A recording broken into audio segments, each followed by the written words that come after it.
kelas, selamat datang dan selamat bergabung di kelas Keamanan Sistem Informasi Universitas Dinamika Bangsa. Baik, kelas, perkenalkan nama saya Rudolf Sinaga. Di semester ini saya akan mengampu mata kuliah Keamanan Sistem Informasi di kelas ini. Oke, di pertemuan kali ini untuk mata kuliah Keamanan Sistem Informasi, seperti biasa kita akan melakukan kontrak perkuliahan ya. Saya akan menyampaikan poin-poin dan sekilas tentang aturan-aturan akademik ya yang akan kita ikuti di semester genap ini. Termasuk pointer dari materi-materi yang akan saya sampaikan pada mata kuliah Keamanan Informasi di semester genap ini. Baik teman-teman, sebelum saya lanjutkan, mungkin di kelas ini ada teman-teman yang sudah pernah mengambil mata kuliah ini, namun oleh karena kendala dan lain hal belum bisa diselesaikan di semester sebelumnya, maka saya berharap di kesempatan kali ini ya teman-teman yang belum menyelesaikan tadi, yang kemudian mengulang di mata kuliah Keamanan Informasi di semester ini, agar lebih fokus agar kiranya kendala-kendala yang sudah ditemukan di semester sebelumnya itu bisa diperbaiki di semester ini. Nah, kiranya target ya teman-teman untuk menyelesaikan studi itu bisa tercapai dengan maksimal. Oke, selanjutnya saya akan menampilkan slide ya sebagai gambaran dari profil singkat saya, kemudian nanti akan saya lanjutkan dengan pembahasan tentang kontrak perkuliahan pada mata kuliah Keamanan Sistem Informasi ini. Baik kelas, bagi teman-teman mungkin yang sudah mengenal, tidak ada salahnya juga mengingatkan kembali ya, ada beberapa poin nanti atau variabel yang akan saya sampaikan terkait informasi singkat mengenai kontak dan beberapa hal tentang profil dari saya sendiri ya. Oke, ini adalah profil singkat saya buat teman-teman kelas Keamanan Informasi ya. Apabila ada yang kemudian perlu disimpan, silakan disimpan ya untuk kemudian bisa kita gunakan sebagai media komunikasi ya di semester ini. Oke, seperti yang disebutkan tadi, nama saya Rudolf Sinaga, Skom MSI ya.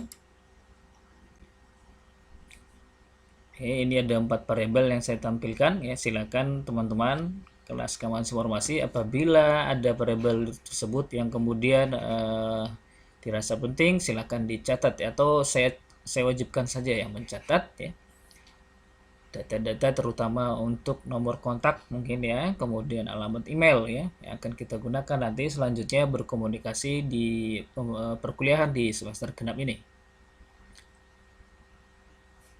Oke, saya beri waktu 1 menit ya untuk mencatatnya. Ya, nanti teman-teman bisa mengulang kembali video ini ya apabila ada yang kurang jelas. Baik, saya lanjutkan.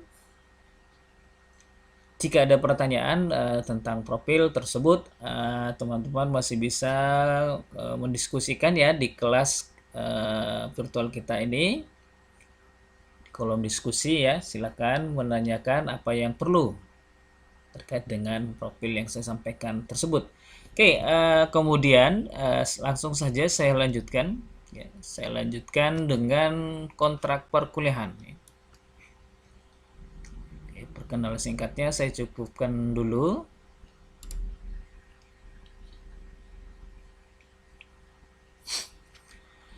Baik, kelas Keamanan Informasi ya.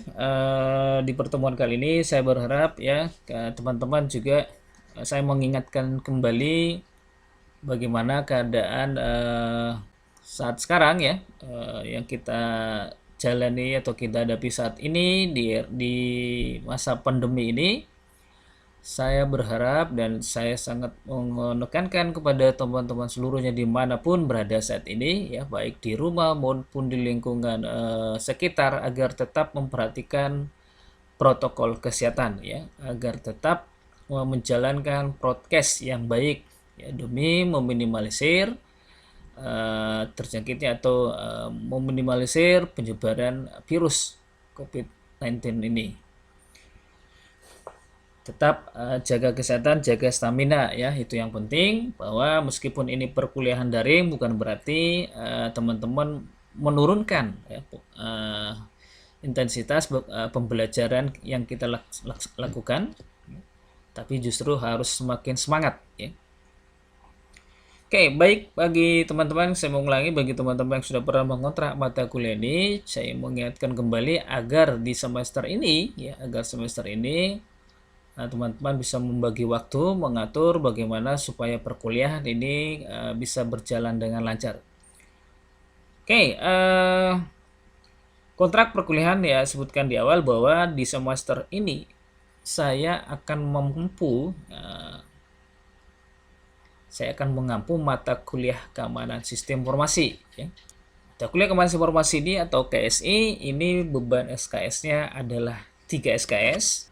Nah, untuk perencanaan pembelajaran ya di mata kuliah ini yang di awal pertemuan ini kita melaksanakannya secara online ya, mudah-mudahan kita melihat perkembangan dan peraturan institusi, apakah kemudian nanti kita akan melaksanakan pertemuan tatap muka ya, menyesuaikan melihat perkembangan kondisi yang terjadi saat ini ya. Kita seluruhnya tentu berharap bagaimana pandemi ini cepat berlalu ya, agar kita beraktivitas normal sebagaimana layaknya di tahun-tahun sebelumnya ya, termasuk perkuliahan ini juga berharapnya bisa kita laksanakan dengan tatap muka. Namun walaupun ini dilaksanakan secara daring bukan berarti kita akan mengurangi kualitas. Nah, untuk itu teman-teman proaktif, teman-teman semua ini sangat diharapkan ya, agar seluruh proses perkuliahan ini bisa berjalan dengan baik dan tentu dengan hasil yang cukup maksimal.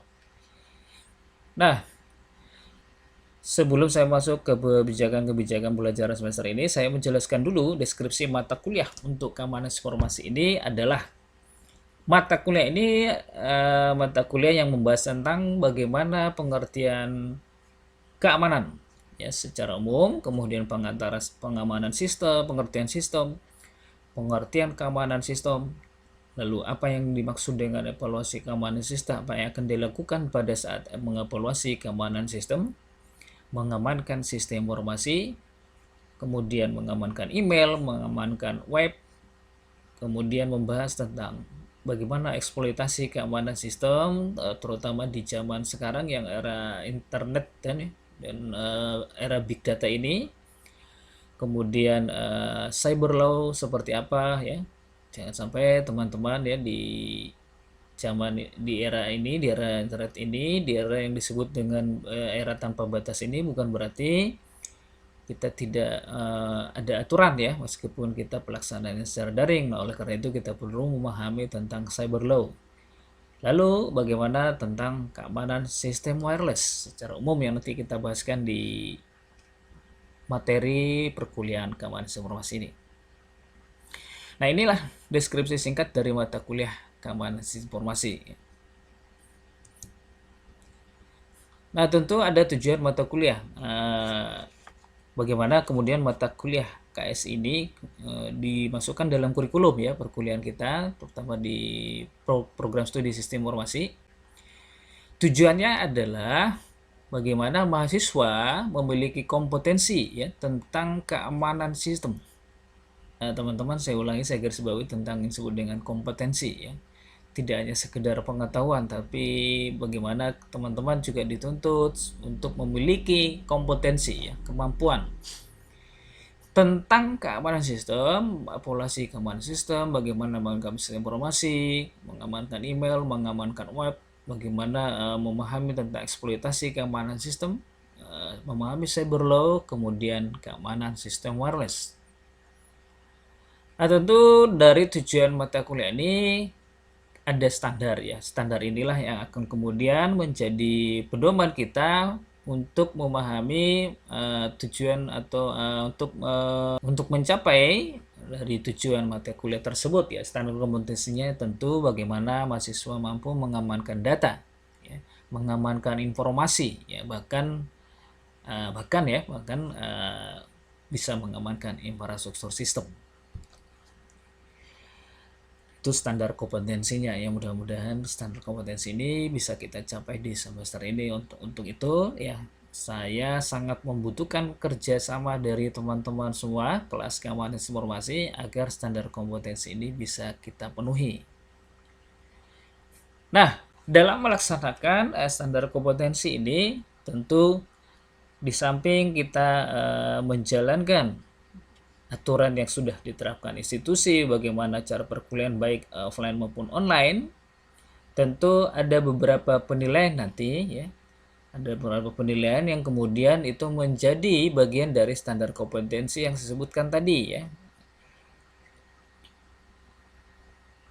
Yaitu bagaimana unsur sikap dan tata nilai ya. Jadi ada unsur sikap dan tata nilai yang kemudian kita ukur ya, kita amati, juga kita evaluasi di semester ini di mata kuliah ini. Maksudnya di sini adalah bagaimana dengan mengintegrasikan sikap dan tata nilai dalam proses pembelajaran ya. Sikap dan tata nilai ya, kembali teman-teman saya mengambil sebagai contoh bahwa kualitas pembelajaran itu tidak hanya dinilai dari bagaimana teman-teman bisa menyelesaikan kuis, TS maupun UAS dengan baik ya, tetapi ada unsur ya yang kita integrasikan, yaitu antara sikap dan tata nilai dalam proses pembelajaran, yang tujuannya tentu ini sangat penting ya, kaitannya dengan kompetensi disebutkan tadi, bahwa bagaimana mahasiswa ya di mata kuliah ini tentu bisa mengambil poin-poin yang kemudian itu bisa membentuk soft skill ya. Soft skill, di mana soft skill ini sangat menentukan nanti bagaimana mahasiswa setelah selesai dari masa studi di kampus tentu menjadi bahan ya, bahan yang sangat penting di luar sana, agar si mahasiswa atau si sumber daya manusia tadi memiliki kompetensi yang betul-betul dibutuhkan oleh pasar ya. Jadi kompetensi itu tidak hanya diukur dari nilai akademiknya saja, tetapi ada unsur-unsur lain yang kemudian dinilai yang cukup penting ya untuk membentuk soft skill, teman-teman. Nah, maksudnya di sini adalah menginternalisasi nilai, norma, dan etika akademik ya. Etika akademik sudah jelas ya, di aturan akademik sudah saya tidak perlu menjelaskan secara detail ya. Bagaimana etika akademik, bagaimana cara komunikasi dengan dosen, bagaimana komunikasi dengan teman-teman. Nah, ini kemudian mohon maaf ya teman-teman, bahwa ini etika akademik ini di zaman pandemi ini memang terasa ada sedikit sangat terjadi penurunan ya. Bagaimana kemudian bahasa-bahasa yang disampaikan oleh mahasiswa terhadap dosen dan terhadap teman-temannya sendiri itu seperti kurang ya, kurang baik maksudnya. Jadi saya mungkin karena komunikasinya tuh virtual ya, sehingga kadang-kadang memang kontak fisik dengan tidak kontak fisik itu mengubah pola komunikasi ya antara personal ke personal. Nah, tapi itulah yang perlu kita kemudian kita coba membiasakan bagaimana memahami bagaimana komunikasi meskipun di zaman virtual ini ya, di masa virtual, di kuliah virtual, di komunikasi virtual ini, tapi attitude dan komunikasi yang baik itu tetap kita harus jalankan ya, agar terjalin atau terbangun komunikasi yang baik ya, baik antara dosen dan mahasiswa, mahasiswa dan dosen, maupun mahasiswa dengan mahasiswa yang lain. Nah, tentu itulah yang disebutkan tadi, bahwa kembali bahwa kompetensi sumber daya manusia itu tidak hanya ditentukan oleh nilai akademik ya. Nilai akademik maksudnya itu di atas kertas dia UTS-nya tinggi, UAS-nya tinggi, mengerjakan kuis dan tugas-tugas juga sangat tinggi nilainya, tetapi ada nilai-nilai lain yang kemudian itu sangat penting, itulah yang kemudian membentuk soft skill dari sumber daya manusia itu. Nah, norma etika akademik, menginternalisasi nilai, norma, dan etika akademik tadi ya. Jadi bagaimana attitude kita ya kita tampilkan dengan sebaik mungkin dengan mengikuti seluruh rangkaian etika akademik maupun norma-norma yang berlaku, meskipun tidak tersurat ya, tetapi itu tersirat. Nah, itu penting ya, bagaimana kita menyusun ya kompetensi kita ya, value dari diri kita agar kita juga memiliki nilai lebih ya, nilai lebih yang kemudian itu membentuk soft skill. Nah, kemudian dari unsur sikap dan tata nilai ini juga kita harus mampu menunjukkan sikap bertanggung jawab. Ya. Jadi di setiap mata kuliah apapun itu, bahwa kita harus belajar bagaimana menunjukkan sikap bertanggung jawab atas pekerjaan di bidang keahlian secara mandiri. Ya. Nah, kaitannya dengan perkuliahan ini, sikap bertanggung jawabnya seperti apa? Oke, nah, institusi sudah memberikan kebijakan bagaimana mengantisipasi teman-teman yang kemudian terkendala sinyal ya di daerah masing-masing. Untuk pengisian daftar hadir sudah diberikan dispensasi ya buat beberapa dengan mengikuti aturan-aturan tertentu. Nah, artinya di situ ada tanggung jawab ya ketika institusi memberikan dispensasi pengisian daftar hadir misalnya. Di situ ada tanggung jawab yang besar. Artinya institusi menganggap teman-teman ya itu sudah sangat dewasa ya. Artinya ketika mau melakukan pengisian daftar hadir, disinilah kita harus menunjukkan sikap bertanggung jawab. Tadi bagaimana kita bertanggung jawab pada saat mengikuti perkuliahan di setiap mata kuliah yang ada yang teman-teman kontrak di semester ini. Jangan sampai ya, kalau ternyata misalnya tidak ada kendala sinyal, maka diusahakan sebaik mungkin untuk mengikuti perkuliahan itu di jam yang sama. Mengisi daftar hadir, memperhatikan penugasan-penugasan maupun penyampaian-penyampaian terkait dengan materi dan mata kuliah tertentu ya. Nah, dalam hal ini mata kuliah keamanan sistem informasi. Nah, di situ kita perlu ya melakukannya dengan sikap tanggung jawab supaya kita tidak mengabaikan. Nah, supaya kita tidak mengabaikan misalnya, wah nggak apa-apalah nanti aja lah, nanti di hari-hari terakhir aja absennya. Nah, ini dan ini ya, kalau ini sudah dibangun sikap seperti ini, maka yang saya sebutkan tadi ya, kompetensi yang kita miliki itu tidak akan maksimal. Kenapa? Kompetensi kita hanya mengejar nilai akademiknya, tetapi di luar itu kita tidak memiliki kompetensi lain. Artinya, soft skill yang kita dapatkan itu tidak maksimal.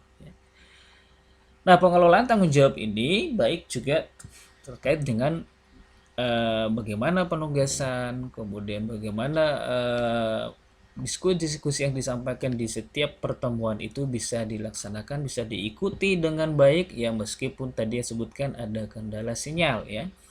Artinya jangan sampai kendala sinyal ini dijadikan alasan ya untuk tidak mengikuti atau mengabaikan tanggung jawab teman-teman semuanya.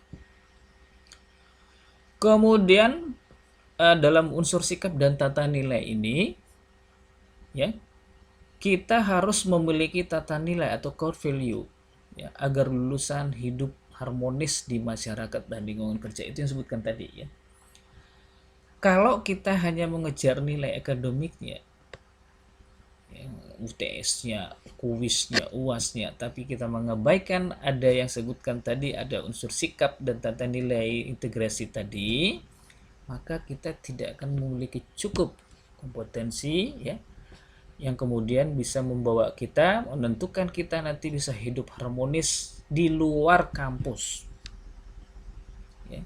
Tapi kalau kita sudah memiliki semuanya ya, maka soft skill terbentuk dengan baik, maka kita ya teman-teman lulusan setelah selesai masa studi dari kampus, maka ketika sudah berbaur dengan masyarakat, dengan stakeholder, maka teman-teman bisa hidup harmonis, bahkan teman-teman bisa menjadi contoh ya, contoh yang baik buat yang lainnya. Nah, oleh karena itu sebelum itu ya kita harus memiliki tata nilai, core value.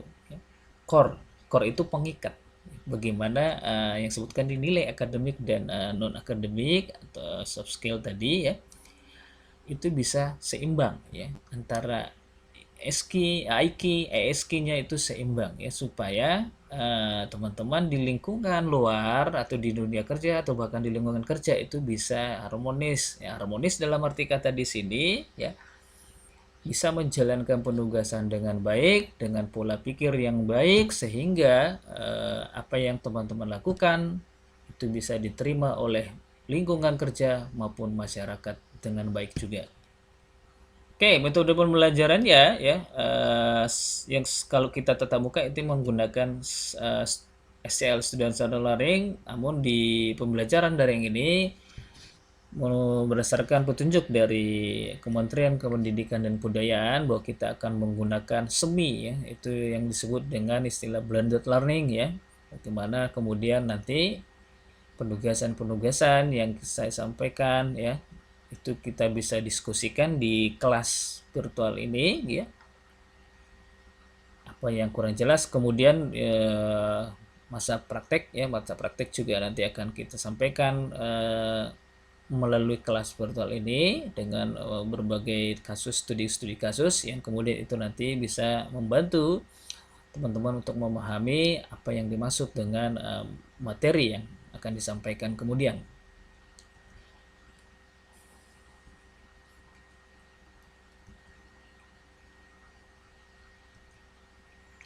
Baik, komponen penilaian ya. Komponen penilaian di sini saya bagi dua ya. Ada penilaian proses dan hasil. Ada penilaian proses dan hasil. Oke, nah proses ini saya berikan penilaiannya 40% dan hasil 60%.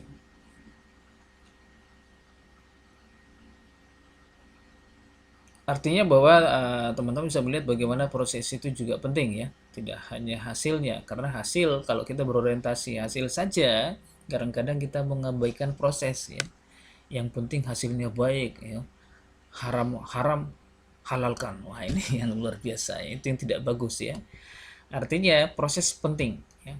Proses itu penting, bagaimana kemudian nanti hasil yang saya sebutkan tadi ya itu memiliki nilai lebih ya, nilai yang saya sebutkan tadi menjadi nilai soft skill yang maksimal ya. Tidak hanya tinggi secara akademiknya saja, tetapi ada nilai-nilai lain. Nah, di dalam proses ini tentu ada penilaian tentang kehadiran. Kehadiran jelas ya, secara aturan akademik bahwa sudah disampaikan bahwa kehadiran di bawah 75% tentu tidak dapat mengikuti proses perkuliahan selanjutnya, yaitu seperti ujian akhir semester.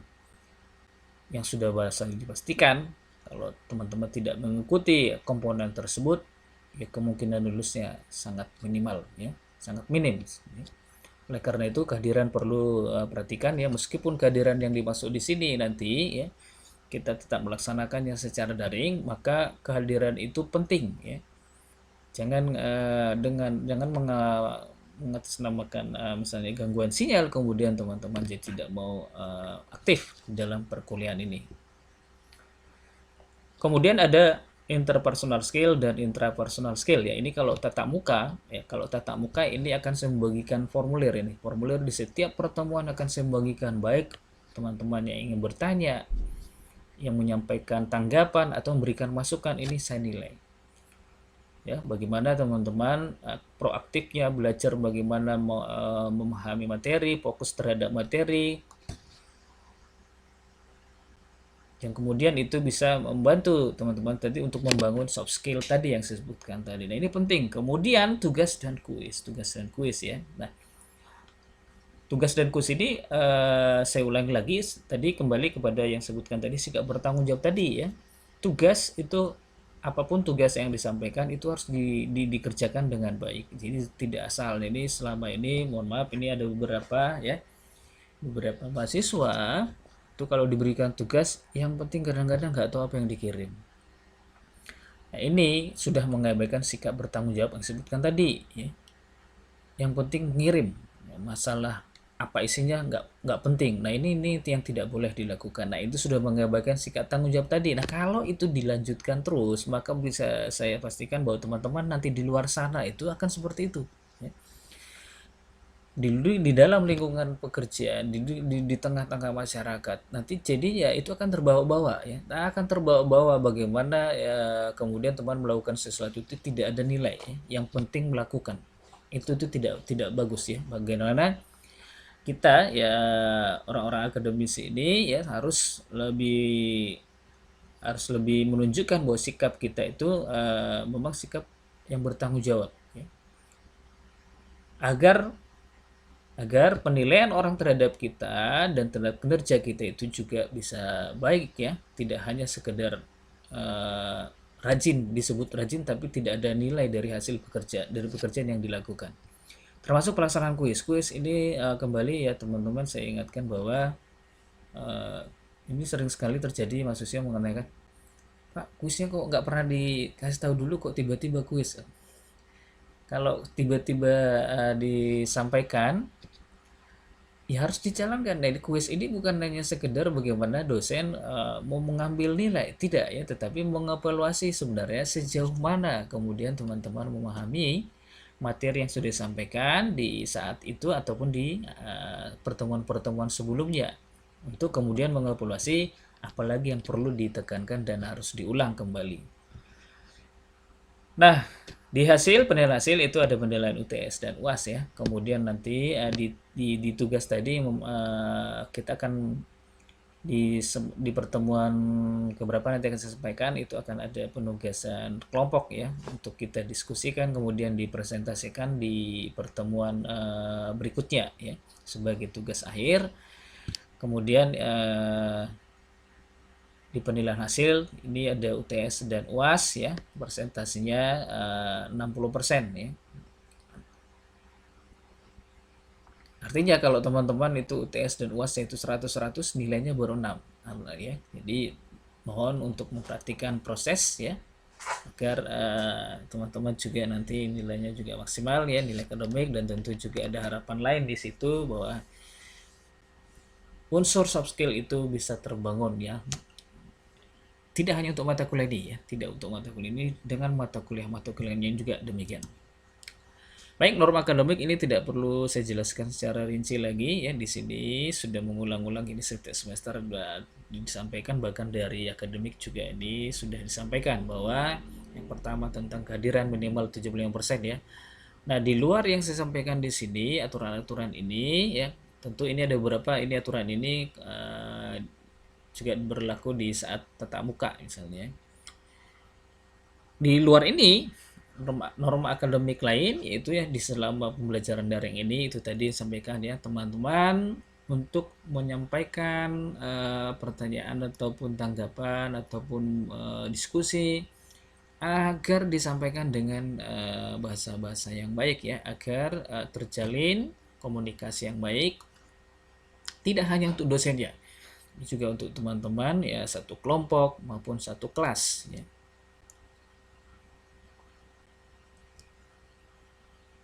Oke, materi di perkuliahan ini, di materi keamanan informasi ini ya, yang pertama nanti ada pengertian keamanan, pengertian sistem dan pengertian keamanan sistem, evaluasi keamanan sistem, mengamankan sistem informasi, keamanan email, keamanan web, eksploitasi keamanan sistem, cyber law, dan keamanan sistem wireless. Nah, inilah pointernya ya, pointer dari materi yang akan kita bahas atau diskusikan di semester ini. Nah, mengenai praktek, nanti akan ada praktek-praktek bagaimana penyesuaian dengan materi-materi yang ada di pointer ini ya. Oke, nah tambahan ya teman-teman, untuk teman-teman yang nanti di saat praktek itu terkendala perangkat komputer ya, bahwa Universitas Indonesia Bangsa melalui program studi nanti ya, program studi masing-masing ya, dan penanggung jawab laboratorium juga memberikan ruang dan waktu ya untuk teman-teman yang kemudian tidak memiliki perangkat atau memiliki kendala perangkat komputer untuk dapat menggunakan fasilitas kampus ya, yaitu di laboratorium, tentu dengan terlebih dahulu melaporkan ke prodi ataupun ke bagian laboratorium dalam rangka penggunaan perangkat di laboratorium tersebut menyesuaikan dengan jadwal-jadwal yang ada kemudian tentu dengan menerapkan protokol kesehatan yang cukup ketat ya. Untuk itu tidak perlu khawatir bahwa tidak menggunakan perangkat, tidak memiliki perangkat sendiri, teman-teman bisa datang ke kampus ya dengan broadcast yang sangat ketat untuk menggunakan perangkat komputer di laboratorium kita di kampus Universitas Dinamika Bangsa Jambi ya. Oke, buku referensi bisa teman-teman gunakan Budi Rajo 2005 ini nanti update ya. Ini update terbaru nih yang 2017 nanti akan saya sampaikan ya. Budi Rajo 2017 keamanan informasi nanti akan saya publikasikan juga ya di kelas ya, di kelas Edmodo kita untuk pedoman atau buku ini. Dan artikel-artikel lain ya, teman-teman bisa membaca, jangan hanya membaca materi satu ini, boleh mencari referensi-referensi tentu ya dari seluruh jaringan internet juga boleh ya. Namun agar diperhatikan artikel tersebut harus artikel yang betul-betul ilmiah ya, sudah melalui uji ilmiah ya, tidak hanya sekedar opini-opini yang kemudian dibuat di blog-blog atau segala macam yang tidak memiliki dasar sumber yang baik. Oleh karena itu saya memberikan peluang bagi teman-teman untuk membaca artikel-artikel internet ya, tentu tadi yang sebutkan tadi dengan memperhatikan keabsahan dari informasi yang disampaikan di sana. Baik, kelas, jika ada pertanyaan tentang kontrak perkuliahan ini, silakan didiskusikan di kelas kita ini, di kelas virtual ini ya, disampaikan di sana apa yang perlu ataupun yang kurang pahami terkait dengan perkuliahan kita di semester genap ini. Oke, kelas keamanan informasi. Demikian tadi kontrak perkuliahan disampaikan ya, kurang lebih yang disampaikan tadi mungkin ada yang masih kurang jelas. Silakan didiskusikan di kelas kita ini ya, disampaikan di kelas. Saya berharap sebenarnya lebih fokus kita di kelas ini ya, di kelas virtual di Edmodo kita ini supaya lebih maksimal nanti komunikasinya. Bukan saya melarang melalui WhatsApp ya, tidak silakan saja, namun untuk lebih efektifnya silakan berkomunikasi di kelas Edmodo kita ini, nanti semuanya kita diskusikan di situ, baik berupa materi maupun ada hal-hal yang mungkin tidak jelas ya mengenai penugasan, mengenai praktek-praktek yang akan kita laksanakan di perkuliahan keamanan informasi ini. Karena kalau lewat chatting WhatsApp nanti takutnya ada yang terlewat ya, saking banyaknya grup ya, banyak grup, kemudian banyak chatting lagi. Jadi kalau di kelas ini saya bisa monitor ya, nanti per kelas mengenai materi ataupun diskusi yang akan disampaikan. Nah untuk itu ya kawan-kawan yang khususnya ini yang terkait dengan saya sebutkan tadi kendala sinyal tadi, agar lebih proaktif ya teman-teman untuk melihat bagaimana masa perkuliahan kita ya, materi-materi yang disampaikan, kemudian penugasan-penugasan supaya tidak ada yang terlewat ya. Nah, bagaimana kendala-kendala sinyal ini tentu setelah beberapa semester sebelumnya sudah kita alami ya. Mudah-mudahan di semester ini kendala-kendala tadi sudah bisa kita antisipasi ya, terkait bagaimana proses pembelajaran ini bisa kita laksanakan dengan maksimal. Oke, kelas, demikian kontrak perkuliahan yang saya sampaikan di pertemuan kali ini. Dan bagi teman-teman yang lain ya, teman-temannya yang belum bergabung di kelas, agar segera masuk ke dalam kelas Edmodo kita ini ya, agar seluruh proses pembelajaran itu bisa diikuti dengan baik. Oke, demikian disampaikan dulu ya di kontrak perkuliahan ini. Sampai bertemu di pertemuan berikutnya dan salam sehat.